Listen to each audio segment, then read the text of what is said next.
42 000 kWh par an, c'est le potentiel de production annuelle d'électricité de ces panneaux solaires. Ils sont posés depuis 1 an sur le toit de cette école d'Étré. Leur installation a coûté 105 000 €.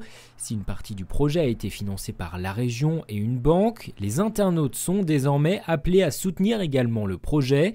Une campagne d'investissement sur Internet vient d'être lancée par la plateforme Lumo, spécialisée dans le financement participatif de projets de production d'énergie renouvelable. Un tiers des 10 000 € espérés a été collecté en quelques jours.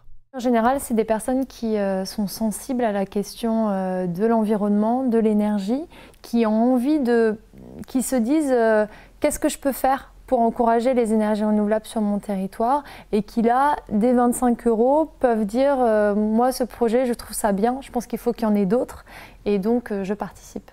Un soutien financier peu risqué d'après Lumo. Chaque année, en contrepartie de son soutien, l'investisseur perçoit des intérêts issus de la revente de l'électricité produite. Un premier projet de panneaux solaires avait pu être financé l'an dernier à Enande, mais cette fois-ci, c'est le premier lancé sur Internet par Lumo.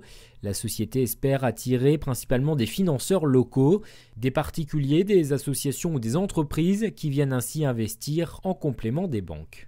Nous, on croit beaucoup à la complémentarité entre le travail du banquier qui va étudier techniquement la viabilité du projet, qui va vraiment faire son audit avant d'accorder son crédit bancaire.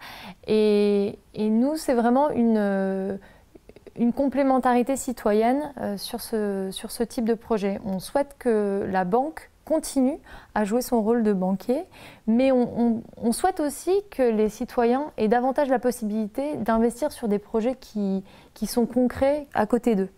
D'autres projets pourraient être soutenus par la plateforme Lumo dans l'agglomération rochelaise, mais aussi dans le reste de la région Poitou-Charentes, avec des projets d'éoliennes et d'ombrières solaires pour recharger des voitures électriques.